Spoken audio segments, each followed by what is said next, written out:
Semangat pagi Indonesia. Halo, anak-anak sahabat Erlangga, dimanapun kalian berada. Selamat datang di Erlangga Classroom. Erlangga Classroom adalah tayangan persembahan penerbit Erlangga yang akan membantu sahabat Erlangga belajar bersama di rumah. Hari ini bersama saya, Kristiono, kita akan belajar bersama tentang hubungan antara sistem pencernaan makanan dan sistem peredaran darah untuk siswa kelas 8 jenjang SMP. Selama acara ini berlangsung, kalian dipersilahkan untuk bertanya dengan menuliskannya di kolom komentar. Mari kita bersemangat untuk belajar dan kita simak bersama-sama. Nah, hari ini kita akan bicara hubungan sistem pencernaan makanan dan sistem peredaran darah. Mungkin kalian sudah biasa berbicara tentang pencernaan makanan, juga sistem peredaran darah. Tahukah kalian bahwa di dalam tubuh kita, keseluruhan sistem tadi tidak bekerja sendiri-sendiri. Ya. Keseluruhan sistem tersebut akan bekerja bersama-sama sehingga dapat menunjang kehidupan dengan baik. Nah, hari ini kita akan coba mendalami hubungan antara sistem pencernaan makanan dan sistem peredaran darah. Untuk informasi lengkap, konsep lengkap, penjelasan lengkap, sesi hari ini, silakan sahabat Erlangga membaca sendiri secara lengkap di buku-buku yang sudah diterbitkan oleh penerbit Erlangga. Di antaranya adalah ESPS Biologi, Bupena SMP, IPA, dan juga kalau mau cepat bisa mempelajari di Ekspres US IPA SMP. Baik, kita mulai. Kalau kita bicara pencernaan makanan, berarti berkaitan dengan makanan yang kita makan. Kalau kita lihat, kita amati apa yang masuk melalui mulut dalam proses makan yang kita lakukan. Dapat kita identifikasi sumber makanannya bisa berasal dari berbagai macam makanan yang berbeda-beda setiap kali kita memakan. Dari berbagai sumber, bahan makanan tersebut mengandung zat gizi atau nutrisi yang dibutuhkan oleh tubuh kita yang dibedakan menjadi beberapa kelompok. Kelompok terbesar yang ada di dalam makanan kita adalah air. Air dapat diperoleh langsung dari makanan ataupun melalui air yang kita minum. Selain air, komponen utama yang paling banyak biasanya kita makan di Indonesia adalah yang disebut sebagai makanan pokok. Makanan pokok tersebut bisa berupa beras, tepung, terigu, kentang, ubi, dan sebagainya. Di dalam makanan pokok tersebut mengandung nutrisi utama yaitu karbohidrat dalam bentuk amilum atau pati. Kelompok kedua biasa kita kenal dengan lauk pauk. Lauk pauk itu bisa berupa daging ikan, daging ayam dan sapi, biji-bijian, lemak. Nah, keseluruhan bahan makanan tersebut mengandung nutrisi utama berupa protein dan lemak. Komponen berikutnya lagi yang biasanya ada di makanan kita adalah berupa sayur mayur dan buah-buahan. Di dalam sayur mayur ini, walaupun mungkin mengandung amilum, lemak, maupun protein, tetapi komponen utama yang menyusun dalam jumlah besar adalah berupa mineral dan protein. untuk mendapatkan seluruh zat yang dibutuhkan tersebut, maka kita harus mengkonsumsi makanan dalam jumlah yang cukup dan jenis yang memadai juga. Nah, makanan yang kita makan kemudian akan masuk ke dalam sistem pencernaan makanan. Dari keseluruhan nutrisi yang ada di dalam bahan makanan, tidak semuanya akan mengalami pencernaan secara lengkap di dalam tubuh. Bahan makanan atau kandungan nutrisi yang akan mengalami pencernaan makanan terutama berupa karbohidrat, lemak, dan protein. Nah, bahan makanan nanti akan masuk ke dalam sistem pencernaan makanan yang secara umum terdiri dari dua bagian, yaitu yang pertama berupa saluran pencernaan dan kelenjar pencernaan. Saluran pencernaan kita mulai dari mulut, kerongkongan, terus nanti lambung, usus halus, usus besar, dan kolon, rektum, dan anus. Ini adalah saluran pencernaan. Selain saluran pencernaan, di dalam sistem pencernaan juga terdapat kelenjar pencernaan yang akan menghasilkan berbagai macam enzim yang akan membantu di dalam proses pencernaan makanan tersebut. Kelenjar pencernaan terdiri dari yang pertama ada kelenjar ludah,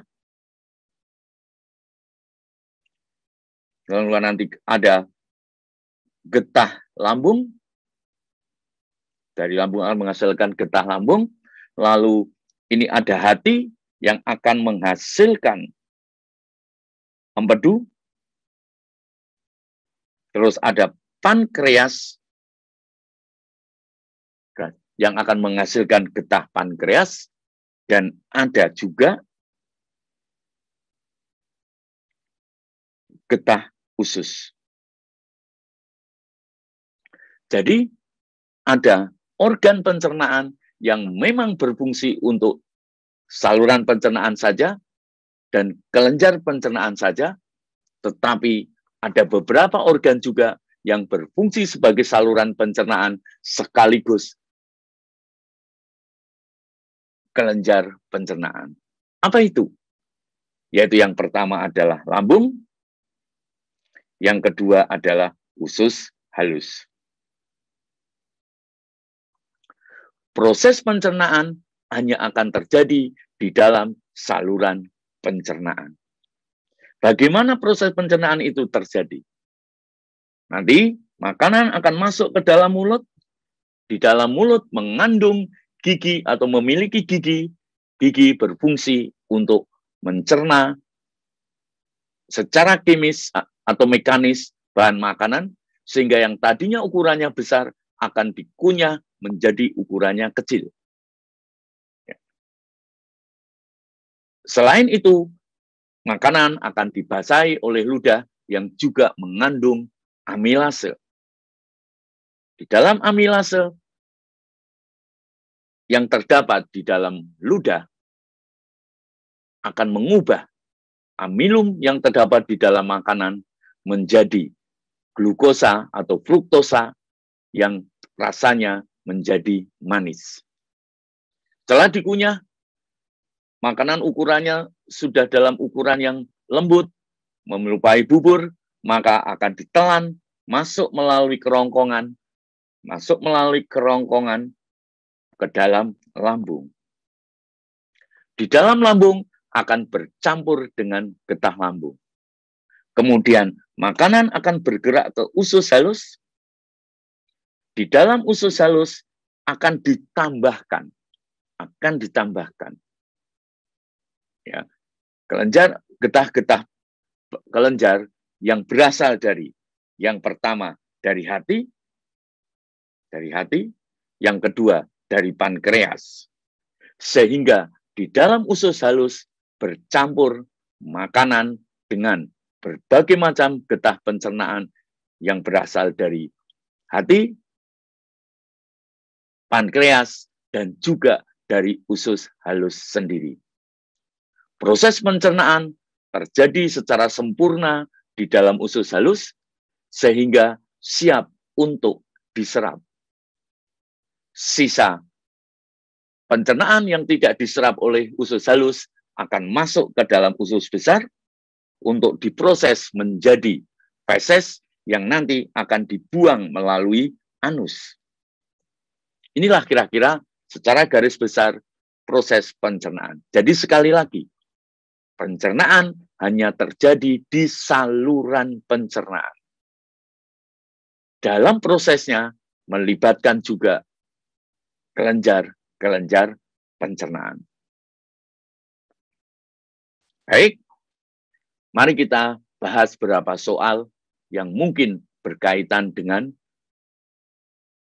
konsep pencernaan yang sudah kita bahas pada saat ini. Kita mulai. Kita lihat soal yang berkaitan dengan uji makanan. Uji makanan biasanya dalam prakteknya digunakan 3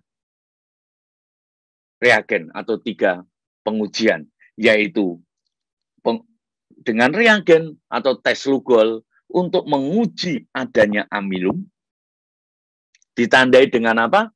Bahan makanan kalau ditotesi dengan Lugol akan mengandung amilum kalau bahan makanan tersebut berubah menjadi hitam. Kedua, tes Benedict. Tes Benedict ini untuk menunjukkan adanya protein dalam bentuk apa? Asam amino. Nah, untuk pengujiannya, maka bahan makanan tersebut dicampur Benedict tetapi harus dipanaskan. Ketika campuran dipanaskan, akan menghasilkan tanda berupa larutan merah bata. Jadi kalau ada bahan makanan dicampur dengan Benedict, kemudian dipanaskan, berubah menjadi merah bata, menunjukkan bahwa makanan tersebut, bahan makanan tersebut mengandung protein. Oh, maaf. Bahwa bahan makanan tersebut mengandung glukosa. Nah, agak salah sedikit, ada yang mengandung glukosa. Jadi kalau bahan makanan dicampur dengan Benedict kemudian dipanaskan berubah menjadi merah bata, maka bahan makanan tersebut mengandung glukosa. Nah, ketiga, tes Biuret. Tes Biuret ini menguji adanya protein yang ditandai dengan hasil perubahan warna berubah menjadi ungu. Ini Bapak Ibu, sahabat Erlangga. Jadi untuk tes makanan, uji makanan ini kandungan zat makanan dapat dilakukan dengan Lugol untuk menunjukkan adanya amilum, Benedict untuk menunjukkan adanya glukosa, dan Biuret menunjukkan adanya protein. Nah, baik kita lihat di dalam soalnya. Ya, di dalam soal tersebut ada kegiatan praktikum yang untuk menguji kandungan gizi pada nasi. Nah, langkah pengujiannya bagaimana? Membagi nasi menjadi 2 bagian. 2 bagian, 1 bagian ditumbuk, 1 bagian lain dikunyah sampai halus. Sama-sama halus, tapi 1 ditumbuk dan 1 dikunyah. Setelah dites dengan 3 tes tadi, maka diperoleh hasil, ya, yang tepat. Diminta menunjukkan hasil yang tepat. Mana hasil yang tepat? Jadi makanan yang ditumbuk berbeda atau nasi yang ditumbuk berbeda proses pencernaannya dengan yang dikunyah. Kalau yang ditumbuk, maka hanya mengalami proses mekanis sehingga ukurannya menjadi kecil, sedangkan yang dikunyah selain ukurannya menjadi kecil, tetapi juga akan mendapat tambahan enzim pencernaan berupa amilase yang akan mengubah amilum menjadi gula atau glukosa. Nah, sehingga dengan proses pengunyahan tadi akan diperoleh zat baru, yaitu glukosa. Nah, glukosa tersebut akan dites. Kalau dites dengan menggunakan Benedict, maka akan berubah warna menjadi merah bata. Itu ya prinsipnya. Sedangkan protein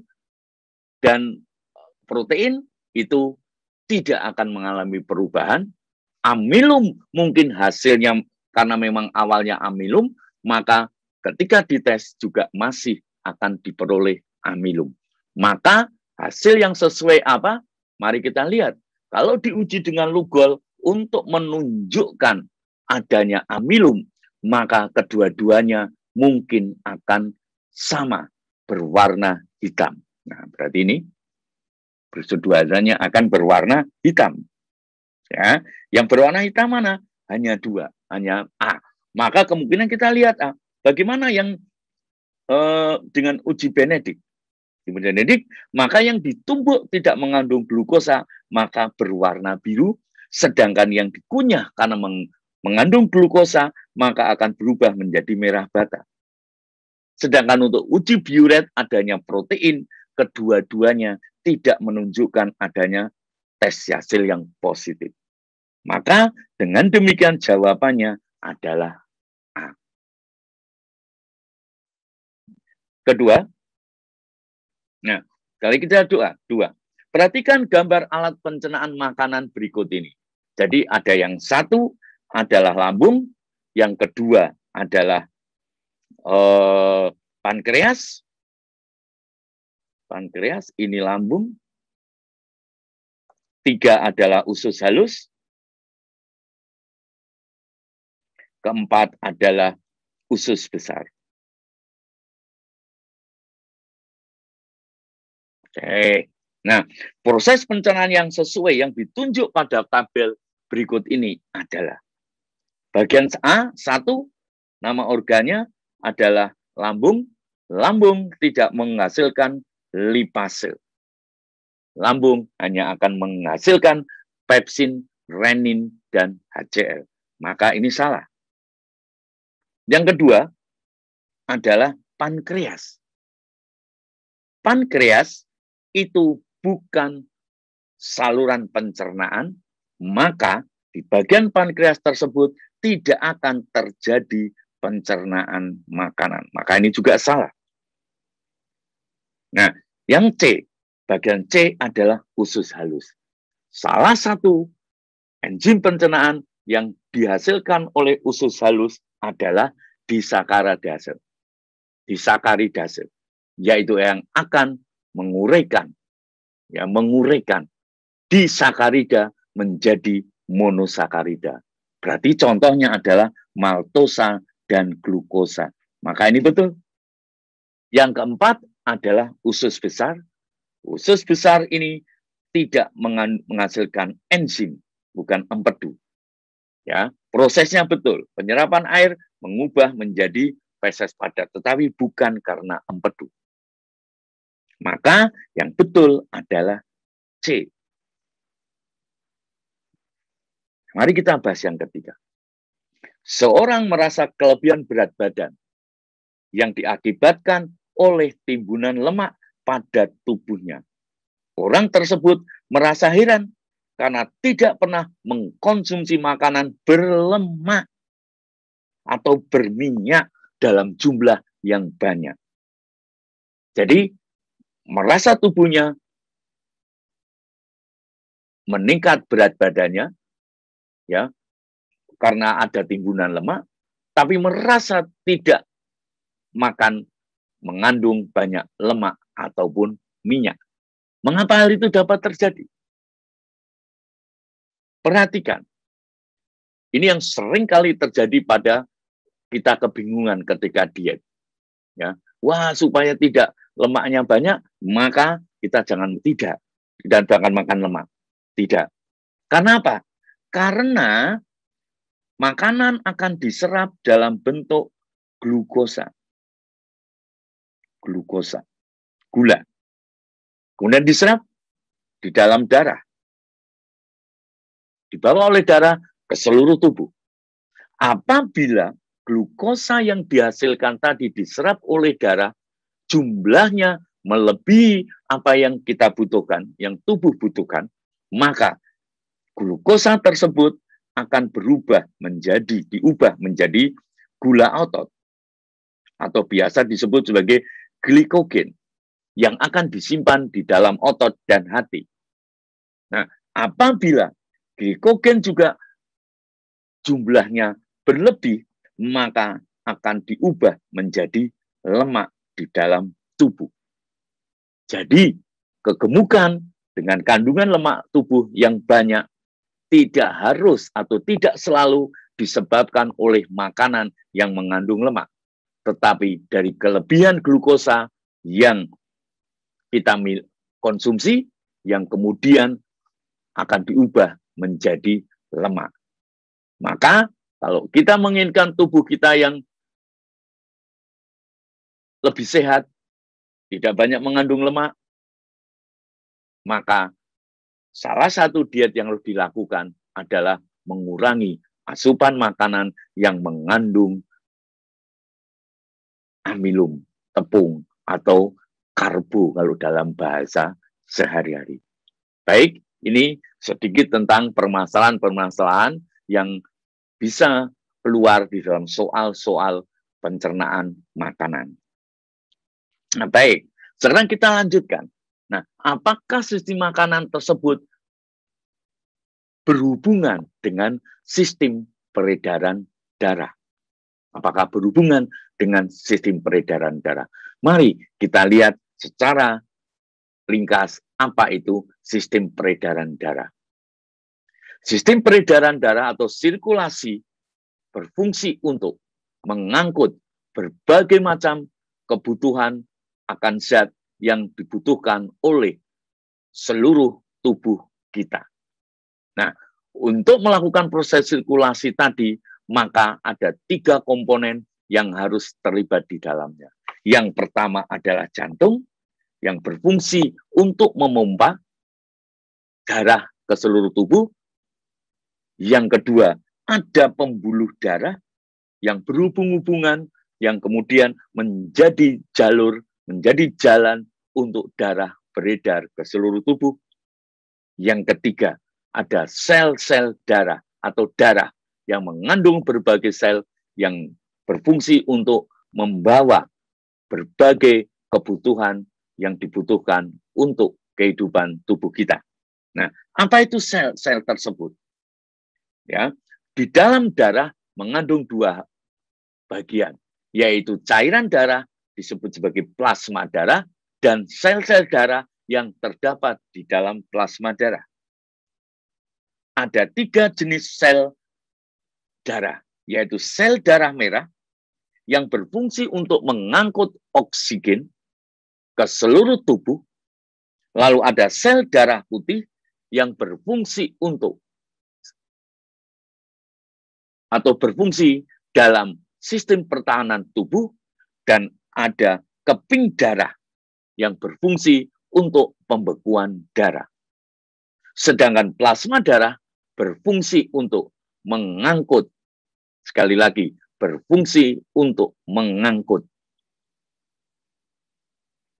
nutrisi hasil dari sistem pencernaan makanan. Itu ya. Baik, nah, bagaimana darah itu akan beredar? Di dalam tubuh kita terjadi ada dua sistem peredaran darah, yaitu sistem peredaran darah kecil dan sistem peredaran darah besar. Sistem peredaran darah kecil berfungsi untuk apa? Berfungsi untuk mekanisme pembersihan darah dari darah yang mengandung kayak karbon dioksida atau darah kotor diubah bekerja sama dengan paru-paru yang merupakan sistem pernapasan sehingga berubah menjadi darah yang kaya dengan zat oksigen, gas oksigen. Bagaimana peredarannya? Maka darah nanti, perhatikan, darah jantung itu dibedakan menjadi 4 ruang, yaitu serambi, bilik. Ya.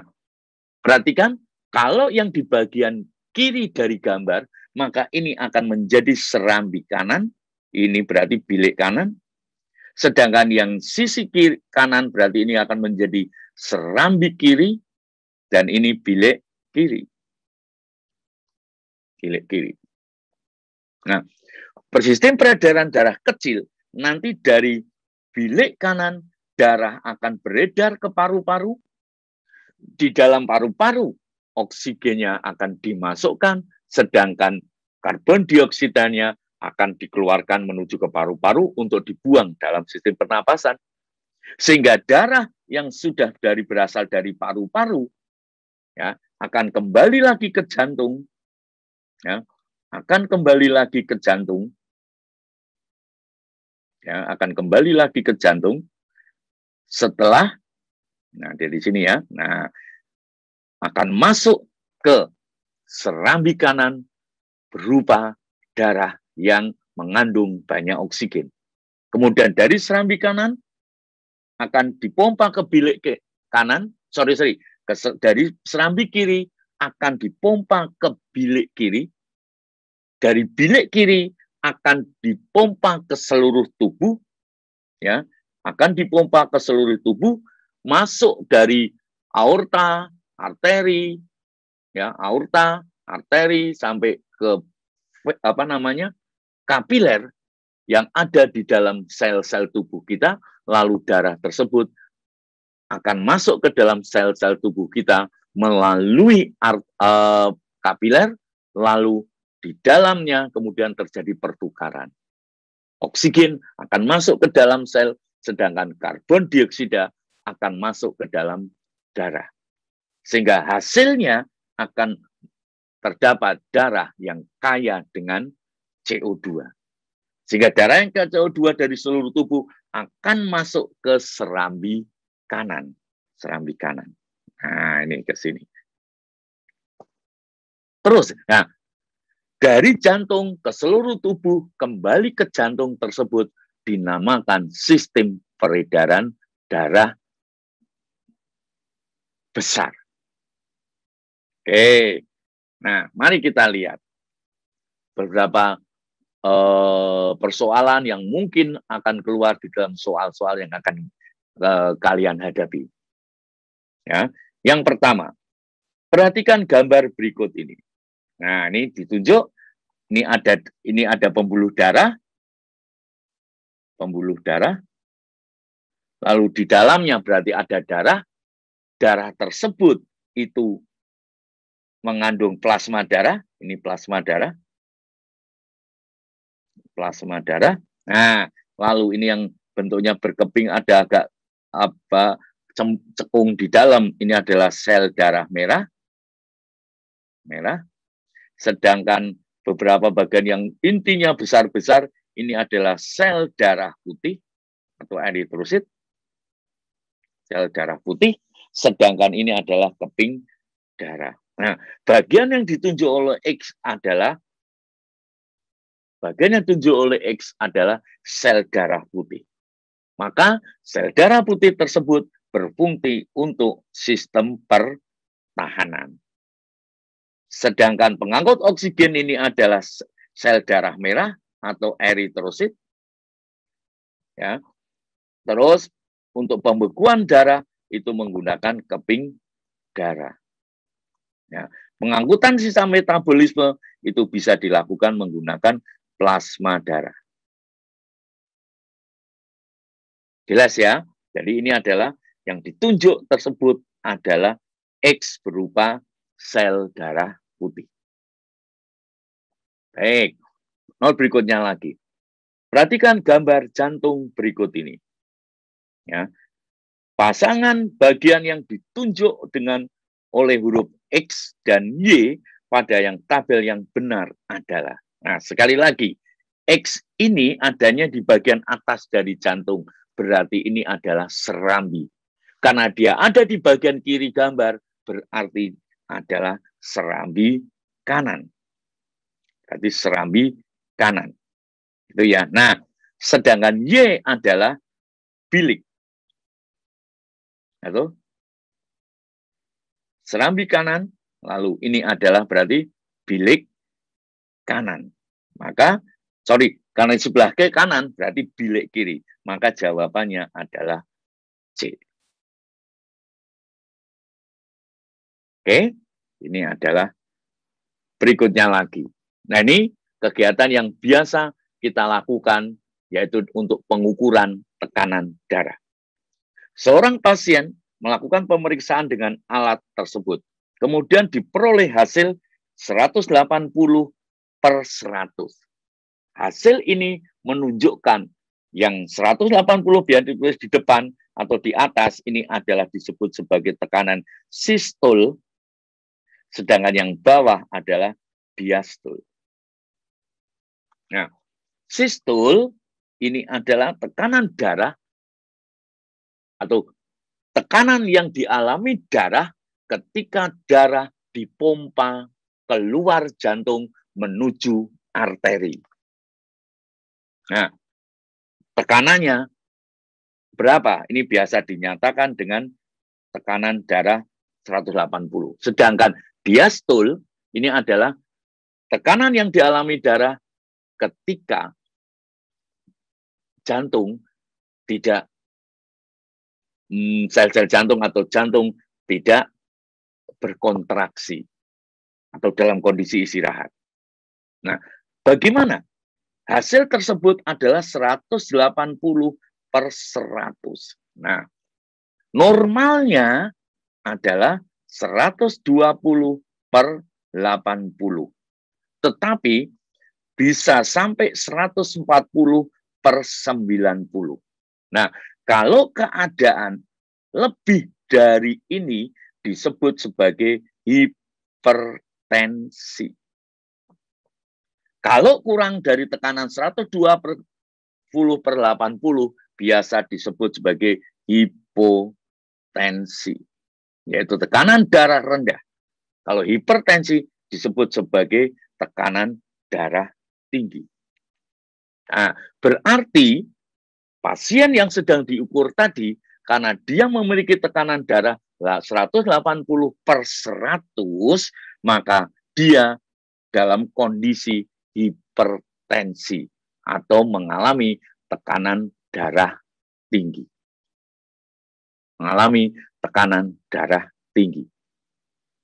Baik, ini ya, ini tekanan darah. Nah, terakhir, mari kita lihat di mana terjadi hubungan yang erat antara sistem pencernaan makanan dan sistem peredaran darah.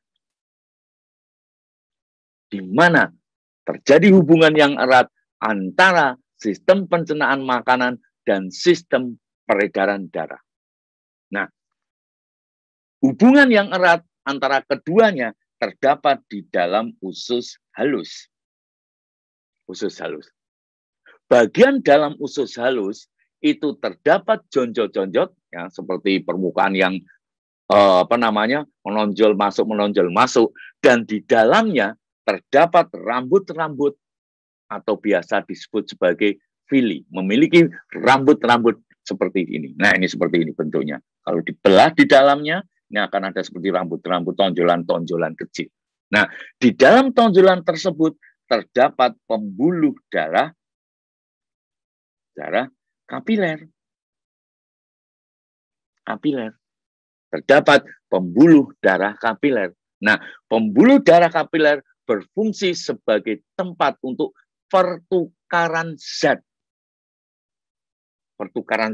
Maka dengan adanya pembuluh kapiler tersebut, maka zat-zat nutrisi hasil pencernaan makanan, kalau karbohidrat berarti dalam bentuk glukosa, kalau protein dalam bentuk asam amino, kalau lemak itu dalam bentuk gliserol, asam lemak dan gliserol, protein, air, vitamin, air, dan mineral juga akan diserap oleh pembuluh darah yang terdapat di dalam permukaan dalam usus halus tersebut. Maka setelah masuk ke dalam pembuluh darah kapiler akan diikat oleh atau masuk ke dalam plasma darah, beredar melalui darah ke seluruh tubuh. Jadi proses pertukarannya terjadi di usus halus, di pembuluh darah kapiler, dibawa ke seluruh tubuh oleh plasma darah. Ini hubungan yang erat antara keduanya. Oke ya. Nah, mari kita lihat bagaimana kalau kita akan berbicara tentang soalnya. Ya, perhatikan gambar bagian sistem pencernaan berikut ini. Ada sistem pencernaan yang X ini adalah usus halus, Y adalah usus besar. Y adalah usus besar. Terus, nah, manakah bagian di dalam gambar yang fungsinya berkaitan dengan sistem peredaran darah? X atau Y? Berarti adalah X, usus halus. Jelaskan hubungannya. Hubungannya berarti jawabannya adalah ya, X yang A adalah X, B-nya. Hubungannya apa? Di dalam usus halus terdapat ya rambut-rambut atau tonjolan-tonjolan, villi, gampang aja sebut sebagai villi, ya, yang di dalamnya mengandung pembuluh darah. Nah, di dalam villi tersebut terjadi proses penyerapan hasil pencernaan untuk diedarkan ke seluruh tubuh dengan dibawa melalui plasma darah. Plasma darah. Ini hubungan organ tersebut menghubungkan antara sistem peredaran darah dan sistem pencernaan makanan. Oke, baik. Kita lanjutkan. Nah, sekarang kita lihat dari sisi darahnya, peredaran darahnya. Perhatikan gambar skematis di samping yang menunjukkan darah yang keluar dari pembuluh darah. Jadi ada darah yang keluar, ini nomor 1, diberi tanda nomor 1, 2, 3, dan 4. 1 apa? 1 adalah sel darah putih. 2 adalah plasma darah. 3 adalah keping darah. 4 adalah sel darah merah atau eritrosit. Nah, bagian yang berfungsi atau fungsinya berkaitan dengan sistem pencernaan makanan adalah berarti nomor 2, plasma darah. Karena nanti dia akan mengangkut nutrisi hasil pencernaan makanan ke seluruh tubuh.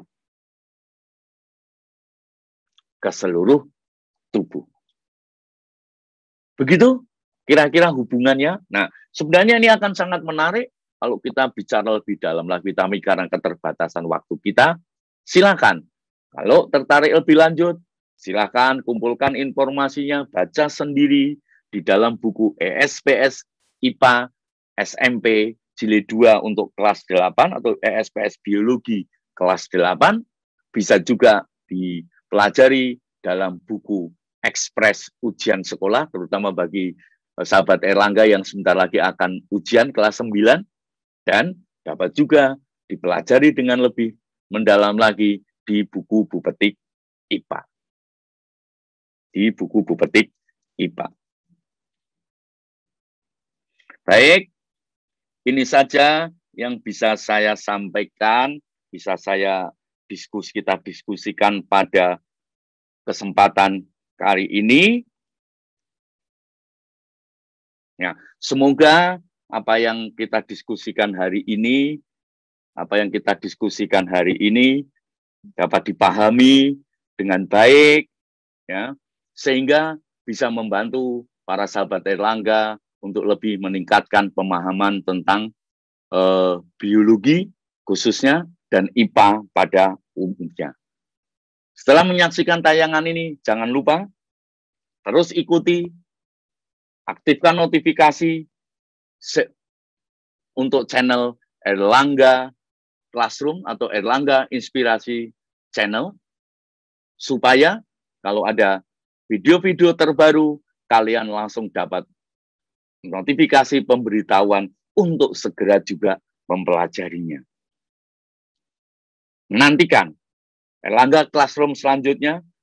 Jangan lupa ajak teman-teman yang lain untuk menyaksikan acara ini. Tetap jaga kesehatan, tetap jaga jarak, walaupun kalian mungkin sudah mulai beraktivitas belajar di sekolah. Sampai jumpa di lain kesempatan. Terima kasih.